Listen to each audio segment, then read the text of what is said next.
Again.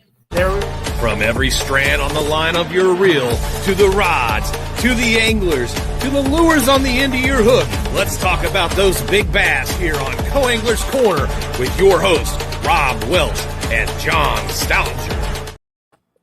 Good evening, everybody. I'm John.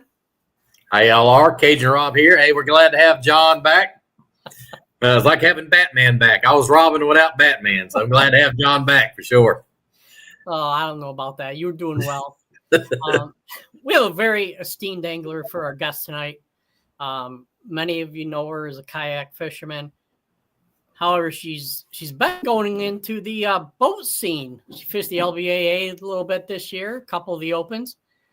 And Kristine Fischer, she's definitely a trailblazer in the sport. Her influence goes beyond competitive fishing. She promotes the conservation ethics, and she inspires a wide audience of anglers all around the world.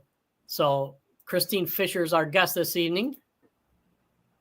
So I'll bring her on for us. You ready? Do it. What's up, guys? Hey, how's it going? It's going good. Thanks for having me on. All right. Thank you. Appreciate you sticking with us through our technical difficulties we had there in the beginning. One thing I've learned, if anything I'm involved in, there's going to be difficulties. Yeah, just get used to it. Just Yeah, same thing with us. Seems like every week something different. Yep, it is. But we're learning. Yeah, that's all that matters in the end. That's right. It's just like every fishing trip, learn something new. That's right. That's right. Oh, and Stephen Draghi's on. He says, "Hey, what's up, guys?" So Kristine and gals.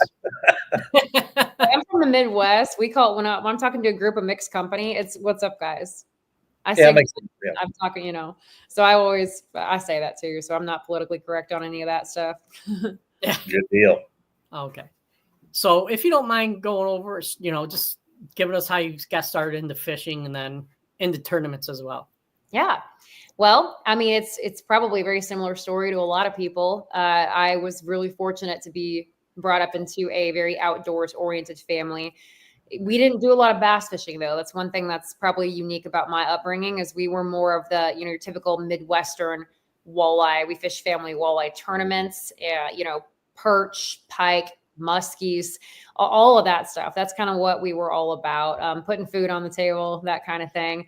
And I remember, we'd catch smallmouth, and my dad and grandpa weren't a big fan of them. They were kind of a nuisance, and they would eat in the walleye fry. So it's what all the walleye guys think. But that was kind of my upbringing. Of course, I did like, the Nebraska farm pond thing and, caught largemouth and stuff. But my obsession, most of my entire life was like the trophy pike, big muskie.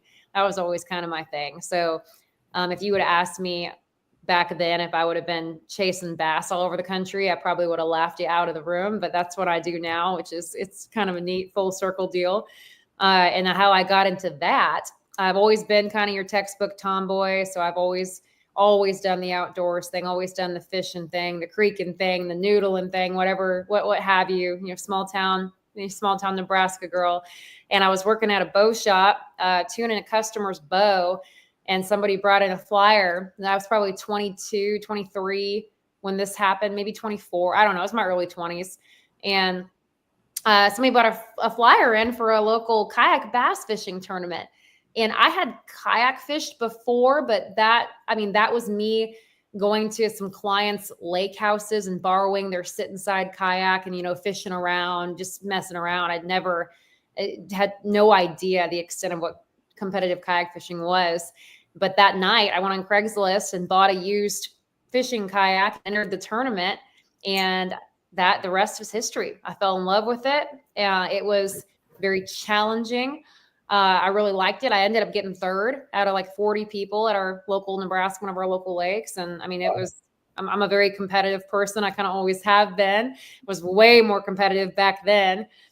And so it was a great community. The guys there just welcomed me with open arms, were super helpful. And I started fishing kind of all over the country because I was doing very well in Nebraska, and we had some Midwestern kind of regional stuff, and I did really well with that. But I remember qualifying for my first big national tournament against the best in the country down at Lake Fork.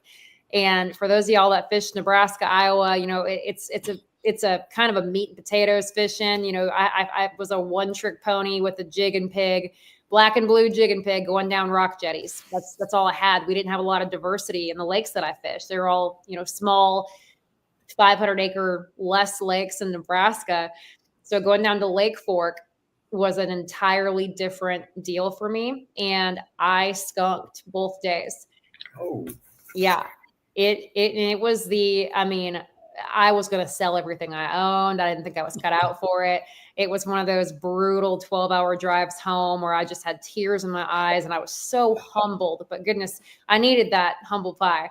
And that really drove me to want to get better and be more of a diverse angler and really understand and learn how to break down different fisheries and to be a more, a better, well-rounded angler. So I started, luckily, I've always been kind of an entrepreneur. I went kind of part-time at the bow shop. I taught Pilates. I guided women's turkey hunts. So I was able to kind of make my own, and I bartended. I did all kinds of things back then at the same time. So I arranged everything to where I could say there was a tournament on Gunnersville on a Saturday. I'd take all my clients Monday, Tuesday, Wednesday, drive down Thursday, sleep in my truck at the boat ramp, practice for a day, fish the tournament, drive back Sunday and do it all over again. And then go and see where the next tournament was. And I did that for a couple years and just started to slowly learn these fisheries, get better. I was by myself. So I had a lot of, it really forced me to get out there and truly understand how to find fish, how to catch them. And I, would start to talk and listen to the people that did really well. And I was a sponge around all these incredible anglers. And I just started watching and learning and soaking up everything I could. And, started to kind of put it together over the years. Nice. Cool. Can't beat that. I don't know how you found all the energy to do all that. Well, shoot, I don't have it now, but I did years ago. Yep. Your Lake Fork was my Gunnersville. Yep. Oh, see, I love Gunnersville. Give me grass and I'm comfortable. But I like Fork now too. It just took me a while. The East Texas, Central Texas fisheries, they need to click. And once they click, they click. But if they don't, it's brutal. Absolutely. Rock Holiday says, "Hey, y'all." And Jan Hallman says, "John, hope you're feeling much better." I am. Had a rough month, but I think we're through it. So absolutely. But all right. Now I do have a question about. I'll be right back. My phone's ringing. Okay. I'm glad you can hear me now. Frog fishing. It's no secret that frog fishing is one of your favorite techniques to do. It is perfect. Can you Yes, ma'am. I can't catch a fish on a frog. And I don't know what. Can you get bit on a frog? I get bit. I have them on and I drop them. So it's just getting them to the boat. Yep. Well, I think the issue a lot of people have is that they're getting bit. Some people, it's tough to get bit on a frog. So the fact that you're getting bit is good, especially those bigger fish. A lot of times frog fishing, you're casting and you're accurate. I'm not talking about like grass mats when you're just fishing with a broomstick, bombing them out there or pad fields. I'm talking like flipping a frog around buckbrush and up and under cover and stuff and docks. So the fact that you're getting bit is good. But I think, once that fish eats, there's so much discipline, and then it's also having the right gear and, make sure your frog's tuned and you have the right kind of hook angle and all that. And then, you know what? Sometimes it's just frog fishing and they don't ever get to the boat. Yeah, that was my issue on Gunnersville. My boater was flipping, 5 feet in front of the boat and getting 20 pounds, and I was stubborn. And it was only a Toyota Championship. It didn't mean anything. Really money. But I probably dropped 22, 23 pounds of fish that we saw. Well, listen, I love frog fishing, and I've had a lot of good tournaments on a frog. I've had a lot of really bad tournaments. When you lock a frog in your hand, it can go one of two ways, and sometimes it just goes that other way, and it hurts. It does. Mm-hmm. But I don't do a lot of frog fishing in New York, so it was fun for me just to get bit. Yeah, it's got to be one of the coolest. I mean, arguably one of the coolest bites for sure. yeah. Yes, I take that over topwater, I think. Me too, because I love fishing on heavy cover. I mean, there's just a lot of elements there that excite me. So right. Rock Holiday says, I watch a bunch of your YouTube videos. If you had to pick your favorite body of water in tournament, which would it be?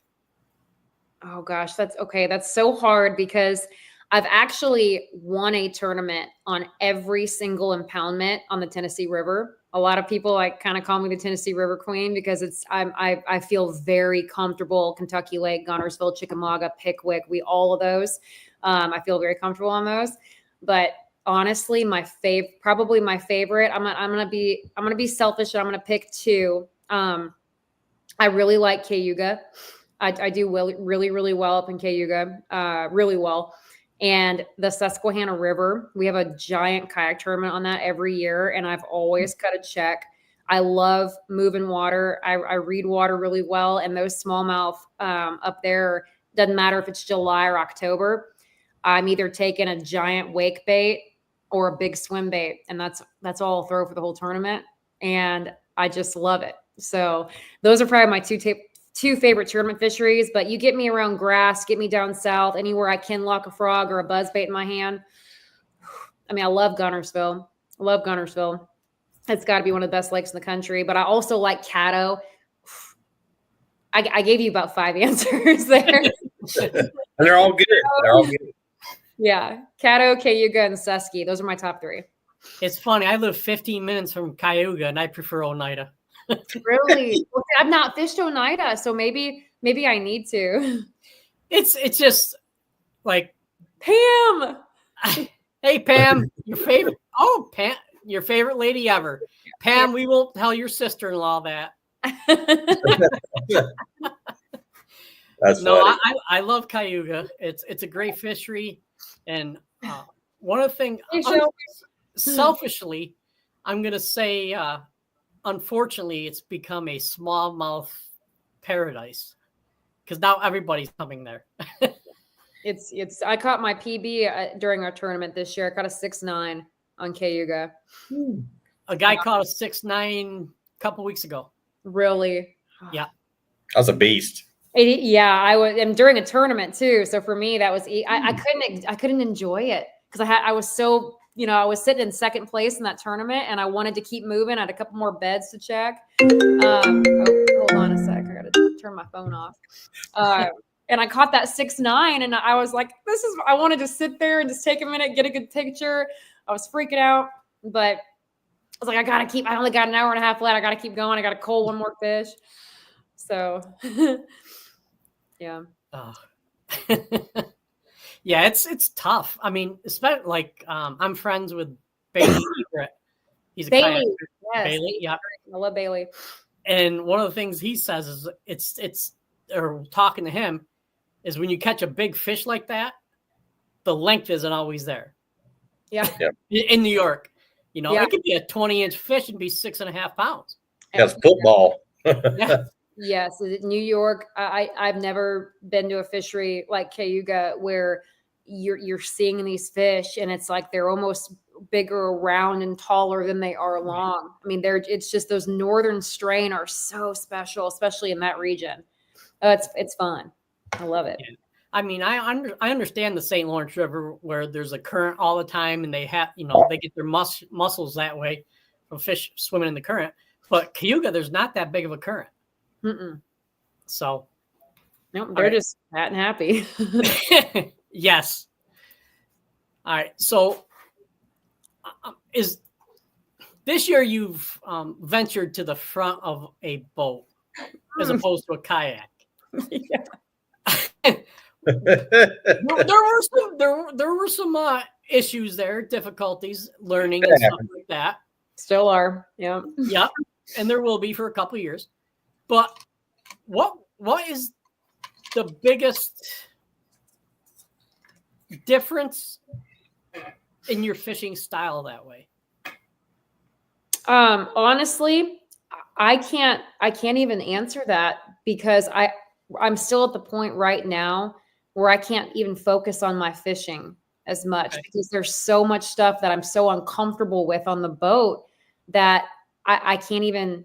That's what's tough for me is the learning curve of transitioning to the boat and getting on the trolling motor. I feel so off balance, so out of place still even yet.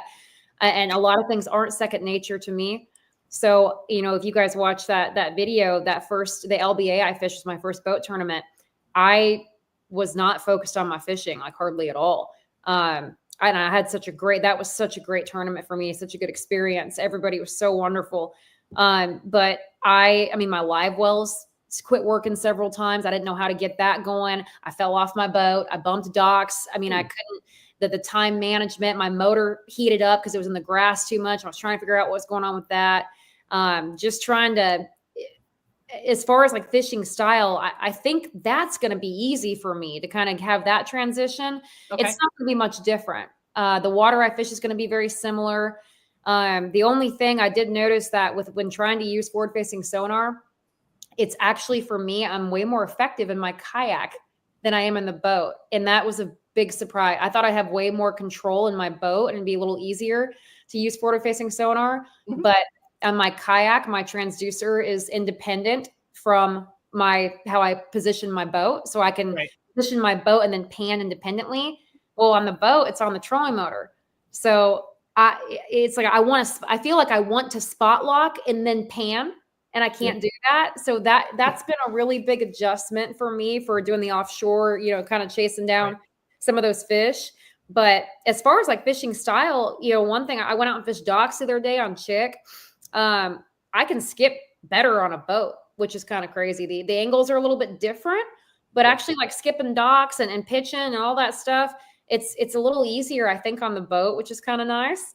But my fishing style is very similar. I just hope I can get to a point when I can focus on fishing and not worry about everything else going on with the boat. And I'm trying to give myself a little patience there. Yeah.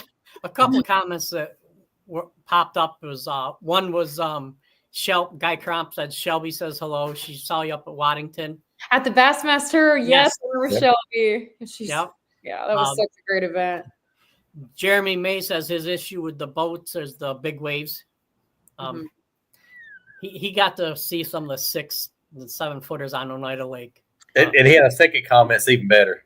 Yeah, he needs a few packs of Dramamine before he goes north again. Yeah, and I've got an aluminum boat, so that's another thing. I have no big water experience, and for me, it's safety first over anything. And if you had asked me that 10 years ago, I would have not said that. So I'm really proud of myself right there in the maturity, we'll call it. Discernment. But yeah, I don't have any of that big water experience yet, and I have an aluminum boat, but it's a great aluminum boat. I love it. It's comfortable. I don't drive it super crazy. I keep it pretty safe right now, but just learning how your boat handles, where it's supposed to be. I mean, your trim tab and where your jack plate is and how all that works with everything. I mean, rogue waves, there's a lot of stuff that the only way to get comfortable is just by doing it for a long time. And I just don't have that experience yet. So that's what got me last year on St. Lawrence was a rogue wave. Really? What happened? Well, we broke the trolling motor in half. Fractured my eye socket in 4 places. Oh my God. Yeah. That happens.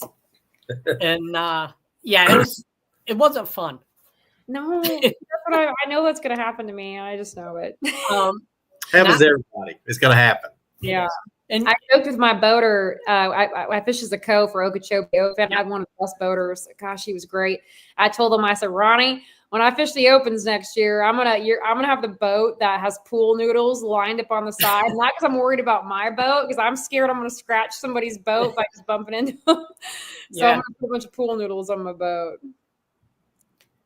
So now you mentioned next year or 25, you're gonna do all the opens? No, Okay, just select you. I'm gonna do the division. I think it's Division 1. Okay. Yeah. All right.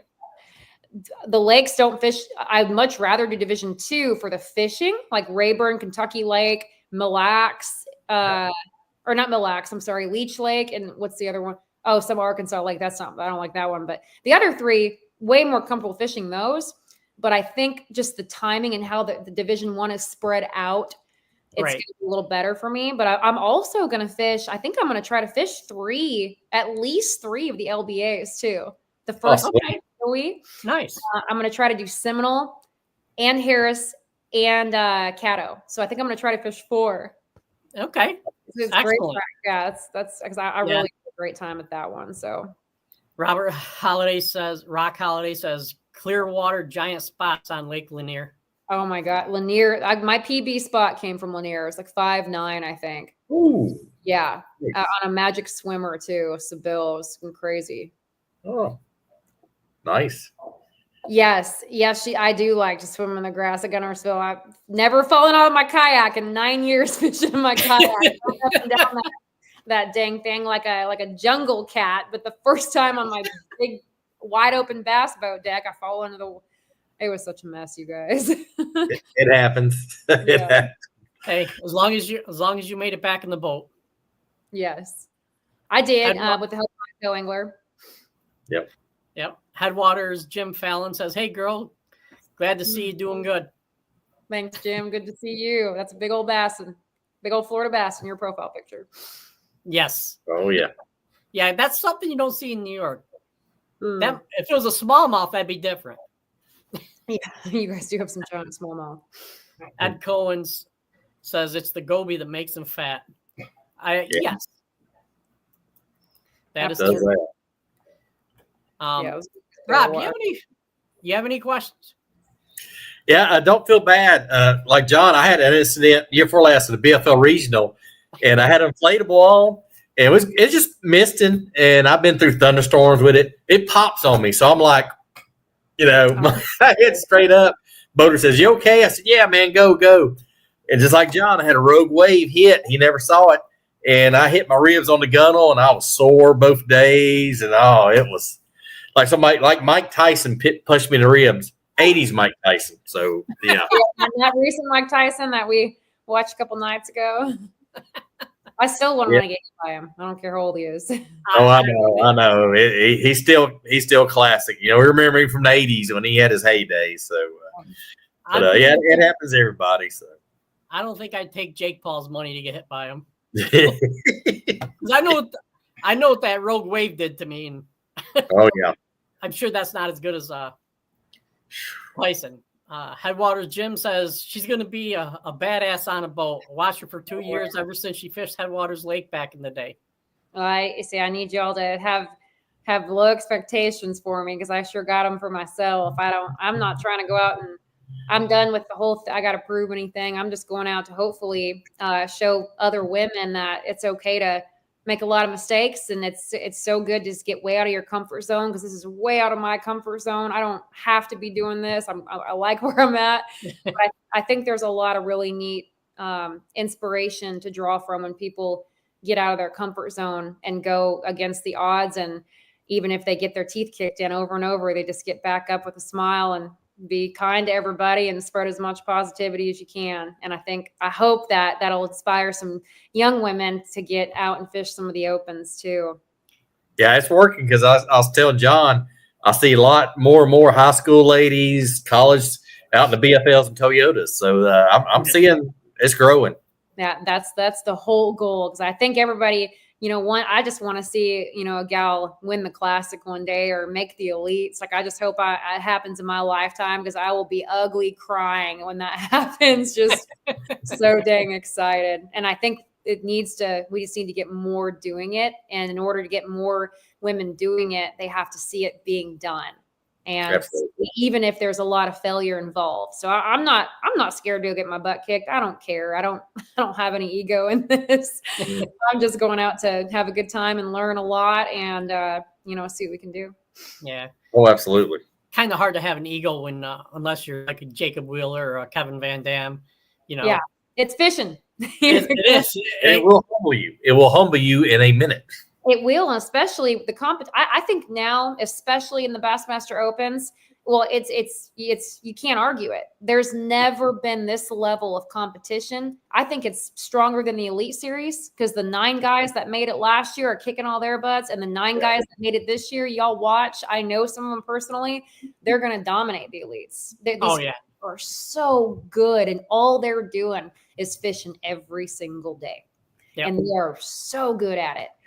So it's incredible just how far, the high school and the college and the guys in their mid-20s or late 20s, it's insane how good they are.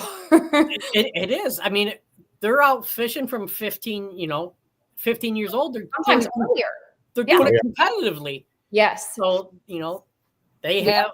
Thanks to the high school programs and the college programs, these kids, I mean, in Nebraska, we didn't have that. And we still don't have that. There's not a bass fishing scene like that. You come down south to Georgia, Tennessee, Alabama, and it's just Florida. It is so cool. It's like, my goodness, these guys, I mean, you could, it's so easy to see how you could make a living bass fishing because we're in the Mecca down here. It's cool. Yeah, I'm seeing middle school teams in Kentucky, seeing more and more of them. I wish we would have had that when I would have loved that. Rob and I say the same thing. We'd have probably went to school more often. Yeah, I would have skipped. I would have liked school. I was skipping to go fishing, so I don't know. That's okay. I think that's tolerable. Jeremy says, I've seen a few of your videos and he likes your style. Thank you, Jeremy. I appreciate that. I'm a mess sometimes, but need target lock, says Rondo. So I don't even know what that is. I don't either. Is that like on the one of like a tool for facing sonar where it locks onto something and it'll take you to it type deal? Yeah, if the wind's blowing and it'll kind of adjust. It'll adjust. Yes, that is what I need then. Yep. All right, and Ed Cohen says he's had a bass boat since '82. Bought a kayak 3 months ago and haven't fished a kayak tournament yet. Oh, you need to. The Bassmaster tournaments are, gosh dang, they're so much fun. I mean, they averaged 220 anglers this year. Wow. And the payouts were incredible. And more than that, though, just the community. The kayak fishing community is just second to none. I mean, they're my family. It's like, it's such a tight-knit community and everybody's so wonderful and welcoming. And I love it. They're competitive now, though. It's gotten very competitive, but there's a lot of vibe. Yeah, I noticed that. It's a different vibe. I can't put my finger on it, but it's a different vibe. Because guys be fishing and they'll get together. Hey, how you doing? Did you get anything? Yeah, I got. And it's like they don't tell fish stories. They tell the truth. So, yeah. It's kind of what Rob has described like the LBAA. Yeah. Those women support and love each other. Until they're on the water. Yep. Well, yeah, there's some very competitive ones. That is the Super Bowl, but yeah. Hey, but Ed, I know you. If you get in the kayak, you get in the tournament, you'll dominate, man. I think you'll dominate. I got no doubt. Yeah, you need to get on in there and fish some. Yeah, it's on my agenda for next season. So see what happens. Yeah, I'm trying to get him to come up here to Champlain and fish a tournament. Let me get a little more experience in the rough water. But I will make it up there one day. Jeremy May, DD26 Live Foot will be your friend. Okay. I'm taking mental notes here, y'all. That's still got a lot to learn with that. Guy Crump says, keep up the great job, Kristen. Thank you, Guy. I appreciate that. Jeremy says, stay south. He's not one of the he's not one to like any waves. So yeah. No, he likes a smooth, I think. Yeah. Yeah. Glass is a little too rough for him. Yeah. See, I do love going up. I spend my summers up north. I've done a lot of fishing up there on, the Finger Lakes, St. Lawrence and Mille Lacs and a lot of areas in Wisconsin. St. Clair is one of my favorite lakes. I love going up there.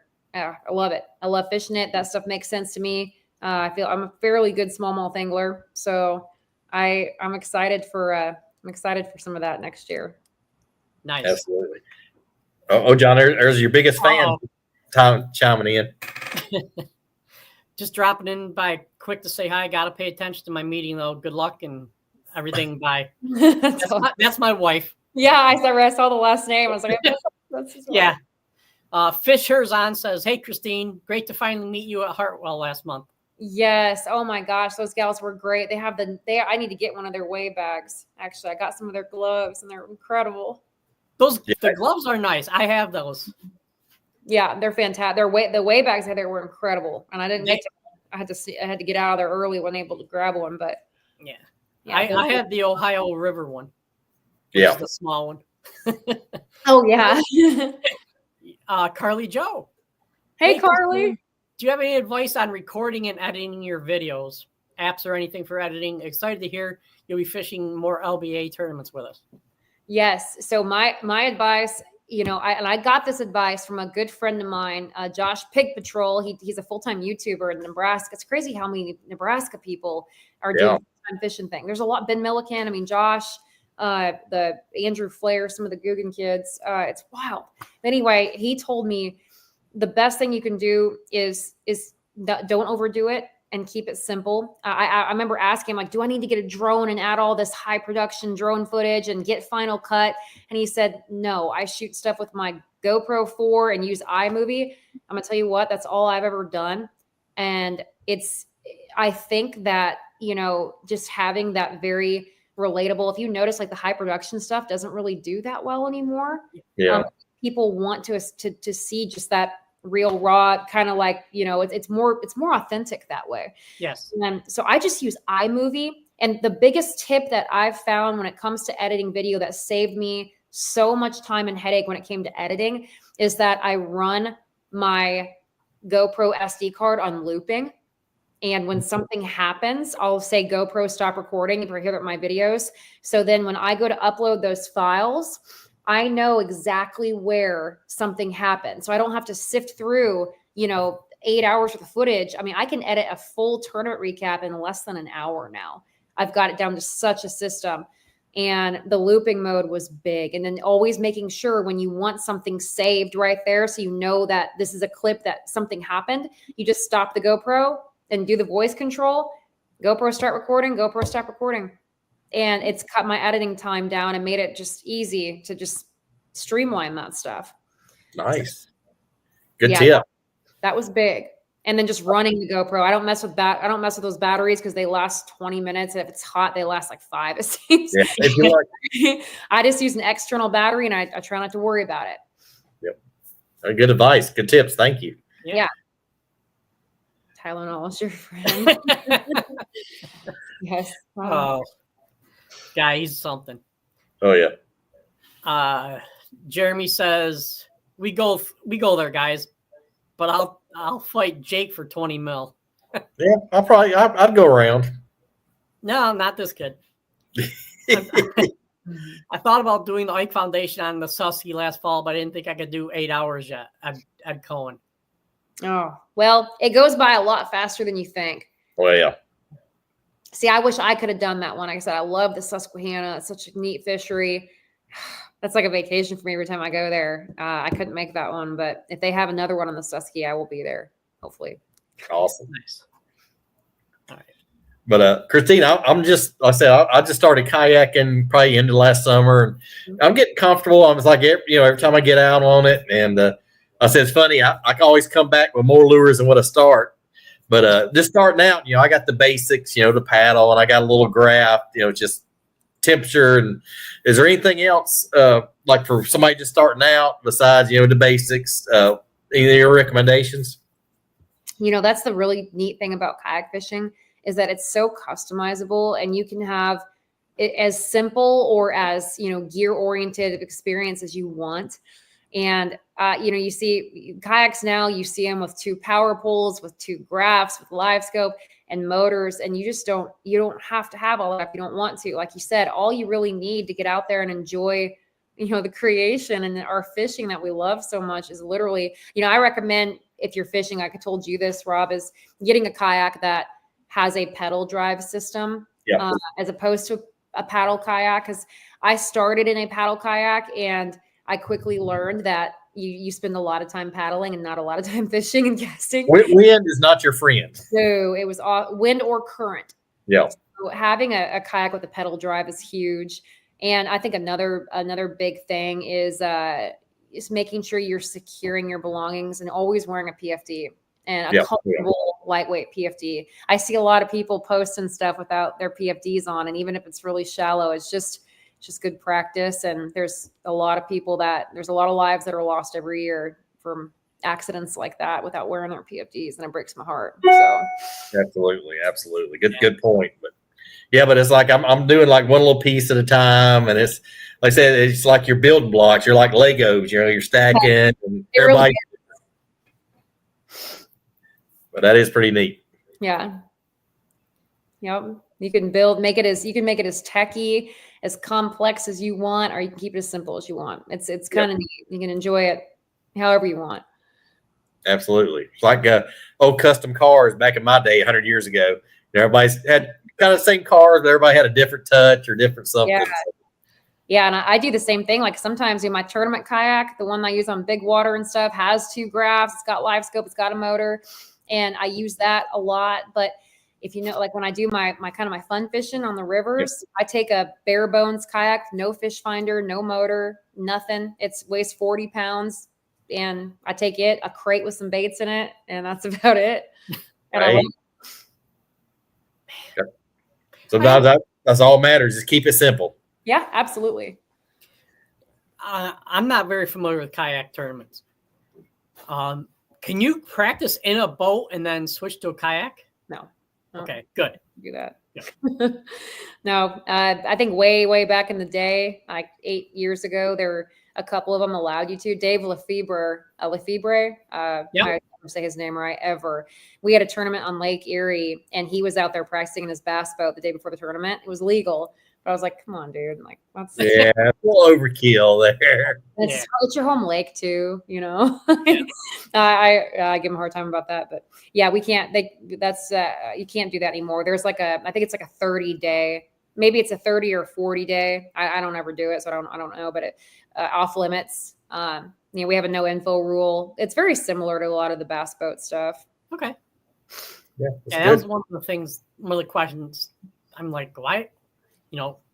Can they? Yeah, no. It can be pretty. The rules get pretty intense. I mean, we had for one of our series, we couldn't even. It got so intense that they made it to where you can't even talk fishing with competitors on the water during the tournament, and you can do that on the Bassmaster Elite Series. Yeah.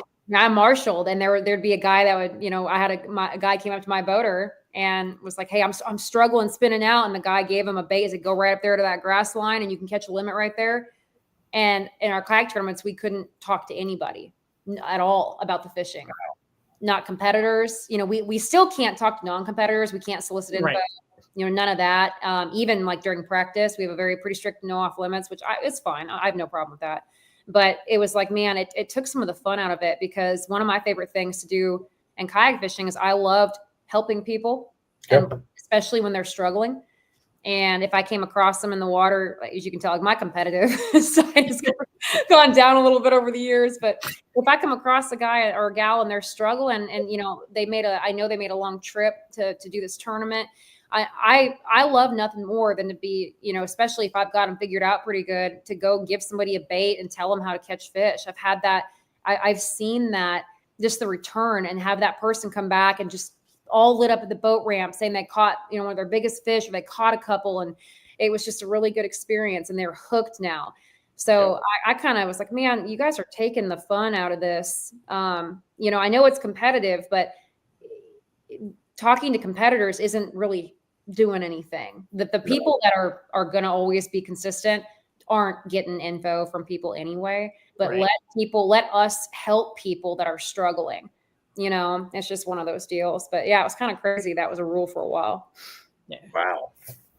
Guy says he'll treat you and I on Oneida Lake next year. Oh, I like it. I'd love to fish Oneida one of these days. That's his home lake. He lives 5 minutes from it. That's Owen says he was in a 91 Bass FL Invitational when the first girl free to leave finished in the money. 91 was the first year girls could fish. Oh, wow. I remember Lee. Yeah. I was just like, well, this is a little girl then.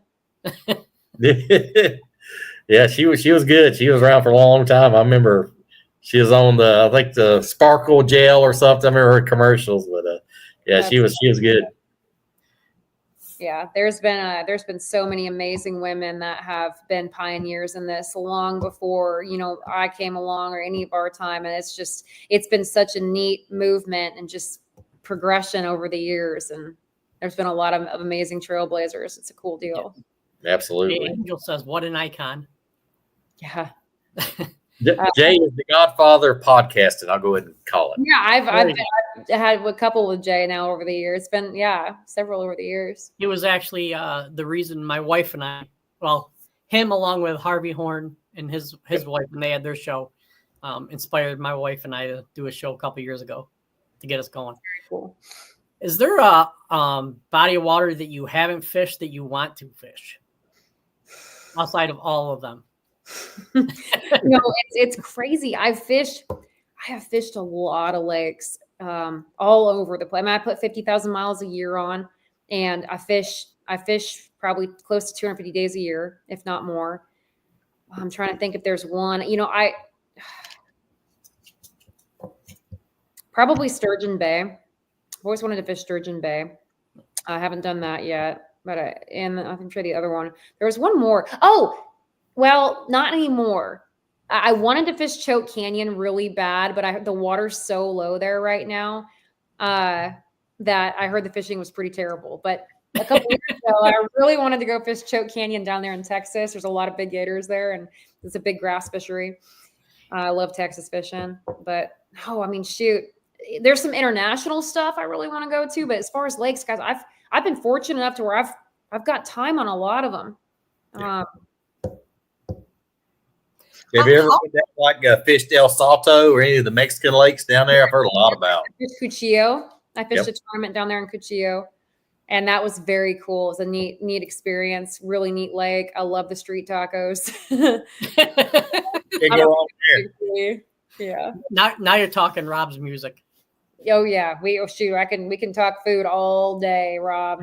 I'm speaking to my heart right there. Well, I'm gonna make you jealous. I'm down in Cajun country the rest of the week, so you better believe I'm gonna eat seafood and Cajun food the rest of the week. Yeah, I am jealous. I love Cajun food. Yeah, I do too. I've been missing it. And I'm stuck in New York. Yeah. I'll take pictures and send you, John. Don't worry. Oh, I appreciate it, Rob. New York's got the best custard I've ever had, though. The Finger Lakes treat, and I'm a huge ice cream custard connoisseur. Big, like almost like borderline problem. I went to Reese's and Max's custard. There was a couple days during practice. I went twice a day, every single day. Hey. Yeah, for 8 days. I was there for 8 days. Yeah, I live 10 minutes away from Max's. Oh my gosh, I didn't know this. And I've got to come visit. Hey, you know what? We have a spare bedroom with a bathroom, a microwave, a refrigerator. Listen, I might rent that from you for the month of June next year. The biggest issue you'll have is there's 99% of the time there's fresh baked goods. Yep. That's an issue? I know you don't know me real well, but the guys I travel with call me the garbage disposal because I have a metabolism like a cheetah on crack. Like I'm rail thin. I can't gain a pound if I wanted to, and I'm hungry 24/7. So I'll finish everybody's food. Like at restaurants, I'll order like a giant meal for myself, and I'll finish whatever's left on the table. Have you been to Connie's yet? I don't think so. Okay, it's in Waterloo. They make these milkshakes that they're about a foot tall, and they put brownies and a bunch of other stuff in them. So yeah, it's right up my alley. Right up my alley. Ed Cohen wants to know if you fished any tidal waters in a kayak. Yeah, well, I fished inshore fishing, so like for redfish and stuff around like Charleston, and then down in Louisiana, I fit. I think you consider some of that Galveston. So there's tidal stuff there. But as far as like freshwater, like, well, yeah, the Potomac, I fished the Potomac in a kayak before. But Cali Delta, James River, I had not fished those two yet. Those are the other kind of infamous tidal fisheries I can think of. Is not Tom Bigby. There's another one out there in Virginia that's a tidal fishery, and I can't think of what it was, but I have fished the Potomac. Yeah. Okay. That's what I was thinking about. Now, I live, I fish the St. Lawrence a lot. How is that in a kayak? Oh, it's awesome. It's like a big endless adventure, and oh man, I'd recommend having a motor for that because the current can get kind of wild. But that was one of my favorite trips with St. Lawrence, and I mean, you can't. Now I fished the mouth of the St. Lawrence and fished Lake Ontario. We can, but for that, like I launched out of Clayton a couple times, and then you drive down and launch out of the mouth of Ontario, or the mouth of the St. Lawrence of Ontario right there. So I fished a lot around that, but it would be nice to be able to just make that run. But that's one of my favorite. I love that fishery. It's such an amazing fishery. Yeah. It's amazing. 10 years ago, before the gobies got in there, it was a largemouth fishery. Really? See, I didn't know that. Yes. Wow. Yeah. Because I mean, I could go out and catch 20 pounds of largemouth, simple. Wow. On the St. Lawrence. Now it's like hardly anybody. What's that? Largemouth don't even play there anymore. No. Wow. I think was it 4 or 5 years ago, one of the elites finished the top 10 and fished in largemouth. Was that John Cox? It may have been. No, it's Brock Mosley because he's fishing chatterbait. Remember that? Yep. But other than that, it's smallmouth. Jen Nolan says she's jumped down by choke. It's low, but still fishing well. Yeah, that's good to hear. And she says you can double down on reds in Rockport. Yes, I do. There's something about red fishing. I agree with you. James Minold, Kristine's is a beast. Been following her for a while. Keep it up. Thank you, James. I appreciate that. Yes, I have fun out there. Guys, right. Guy Crump says Cox did it too. Okay, yeah, I forgot about that one. Okay, I stand correct. Well, both did. Yeah, Brock may have finished a little better there, but I remember Cox having largemouth on the St. Lawrence. All right, so we're at a point in time now that we'd like to give you a chance to talk about your sponsors and things like that. Don't forget about the question, John. Yeah, but first, we did mention food. So what is your favorite homemade cookie? So I like have you ever heard of those like everything but the kitchen sink cookies? You ever heard of those? So they have there's like the real coarse sea salt, caramel, peanut butter, chocolate bits, everything but the kitchen sink. That's what it sounds like. Yeah, I like those a lot because they got a lot of goodness in there. Okay. I'm a sucker. I like peanut butter cookies, but I think everything but the kitchen sink is probably one of my favorite cookies ever. But you give me a good oatmeal raisin, I like that too. I like the peanut butter cookies. I'm a savory, kind of salty, savory, caramel, that type of person. Okay. So yeah, we have oatmeal raisin up on the dining room table, and I don't like them. You just want me to come stay for a couple months, I think. Well, there's chocolate chip and oatmeal raisin. But I'm getting ready to pack the bags right now. Actually, I'll be there. That's all right. The room's clean. That's all right. No ice yet. So, but all right. So yeah, go ahead and talk about some of your sponsors and people who've helped you and supported you along the way. Well, I mean, whenever people ask me that, I've got an amazing companies and sponsors, and I think it's, they're all over my jersey and people can see that. But when I get the opportunity to really talk about people that have helped me along the way, it's just, I'm going to be honest, it's the community. It's people like you guys that take the time and have these podcasts and give us a platform. It's the people, the anglers in the community that, help younger people get into sport, that always are offering advice, that are always being encouraging. That those are the people like Pam, she was one of the sweetest people at the LBA. And I felt just like I've known her for years. It's people like that I love to just take the time to just say thank you and how appreciative I am of that, of people that are selfless, that are generous, that are always just giving and wanting to help grow. And I think that is such an important theme. And, especially when there's a lot there, it's so easy to focus on negativity and there's a lot of that going on out there.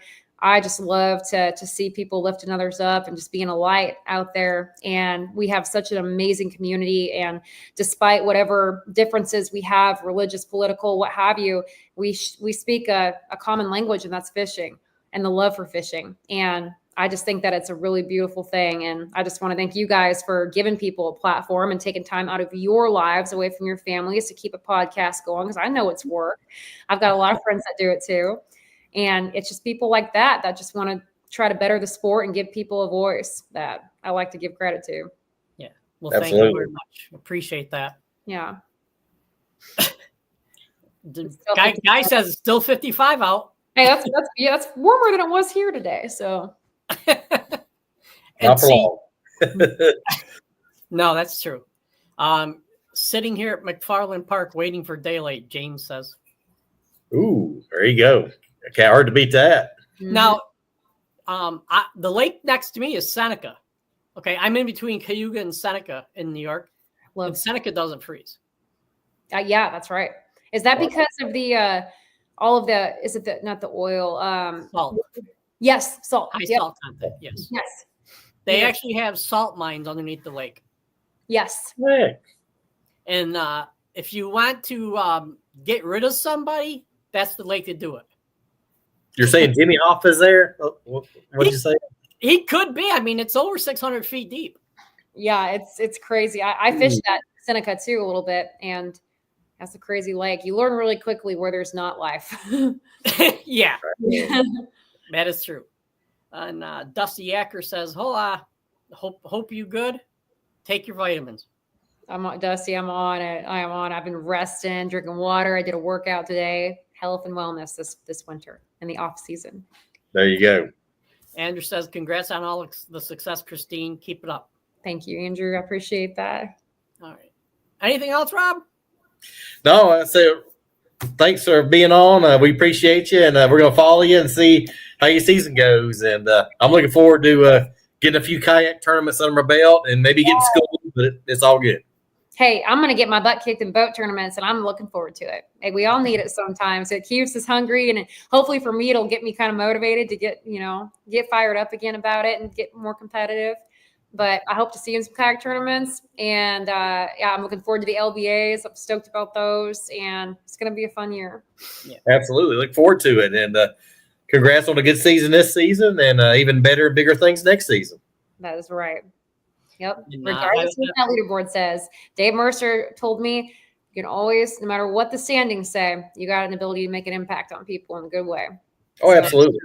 At the end of the day, that's better than any trophy you can win. Yeah. Absolutely. All right. Well, thank you very much, Kristine. You take care and safe fishing. Stay in the boat as much as you can. Well, I'm saying the boat's the problem. I could stay in the kayak all day, but I'll work on that boat thing. I'm sure you will. Yeah, I will. Right. I appreciate you guys. Y'all have a good rest of the winter too, and have a good holiday season with the family. And John, I will be seeing you in June next year. All right. Not a problem. All right. Thank you very much. All right. See ya. Oh. Outstanding. I mean, I don't know where she finds the energy and time she does everything. I mean, she's out on the water more than anybody I ever know. I don't know. Back in 2015, I fished on the boat, I want to say 18 straight days. Dang. All right. Well, no, that's a lie, because I drove from Maine back to New York, so that took almost a whole day. Yep.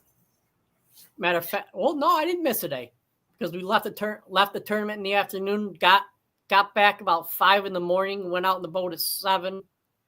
So yeah, And that wore the heck out of me. Oh yeah. And our buddy James is right. Absolutely. Yeah, she is a beast. 110%, man. I agree with you wholeheartedly. Yeah, I you know, I look up to her. She's one of the great people in the sport. Yeah, You know? that's awesome. The tip she gave about editing, that's brilliant. I mean, that saves a ton of time. So, and like I said, her videos and YouTube's great. And like I said, she don't have the drones and all that, but great content. And, you know, and I told her before you got on, I said the best thing I like about her is she's real. Yep. And she's not afraid to show oops. Yep. You know. Thanks, Ed. Appreciate it. Hey, thanks, Ed. The legend himself. Yes. Appreciate it, buddy. Anything else you got, Rob? No, just hey, I'm glad to have you back, and you're back getting stronger every day, getting better. So I said I felt like Robin without Batman, man, for sure. So we all missed you for sure. Hey, I appreciate it. And happy anniversary to you and the missus. Thank you. Yeah, we celebrated Saturday, and I got on the road Sunday. So yeah, life of traveling worm salesman, I guess. Hey, could be worse. Oh, I know. I'm happy where I'm at. I can't complain. You'll never hear me complain. So, but I did a little driving today, so it's all good. Yeah. All right. The one question I wanted to ask her if she's going to have the Ike setup where the kayak on top with the truck and the boat. Yep. She needs to. Hey, Andrew, she had on her GoPro. When she'd catch something or wanted to stop, she'd say stop recording. And right at the end of stop recording, she knew that was a clip that she wanted to save. But that's what tip she had. And I think it was iMovie she used. Yeah. So just simple. She says real simple, easy to use. But that's the 2 tips she had, man. But said do the voice commands on her Go. She records with a GoPro and does the voice commands. And I said if she catches a fish, she'll say stop. And then she knows exactly where it's at. She don't have to go through the whole thing. So, yeah. And then, hey, Guy. Appreciate it, Guy. Hey, appreciate it, Guy. Might have to call you about Oneida. I'll take him up on that. Yeah. He just got a new boat. Ooh. Got to break it in. Oh, it's broken. Trust me. Oh, yeah. And, Guy, I totally off topic. I just want to say I appreciate you and what Roosevelt Buoy are doing. They make beds for kids who don't have them. Oh, wow. That's awesome. And I think last week they handed out 15 of them, 15 or 20 beds. Hey, hats off to you, sir. And if you ever want to get on and talk about that program that you and the great Roosevelt Buoy from Syracuse basketball, let us know and we'll get you guys on talking about it. Anytime you want. All right. And Roosevelt's a good fisherman too. Awesome. So, all right, guys. Well, hey, thank you very much. Tomorrow we have Violetta Talley talking about fishing and marketing and social media. And Wednesday, I believe, is Jake Lawrence. Cool. So good lineup, man. You knock it out with guests, man. You should be on like Tonight Show or something, setting guests up. I'm telling you, it's tough. Oh, I know. We're blessed. I mean, have people like Kristine and the ladies from LBAA and Violetta and all the LBAA ladies. We enjoyed them all. I mean, it's been a treat. Next Monday, we have another one of the Bassmaster Herd gals on, Anastasia Patterson. Great young lady. She's been doing a lot. So hats off to her. Yeah, I can't wait for that one. Yep. So everybody take care. Enjoy the night. Be safe on the water. Be safe wherever you're going. And hope to see you tomorrow. And thanks for tuning in and subscribing. And peace out.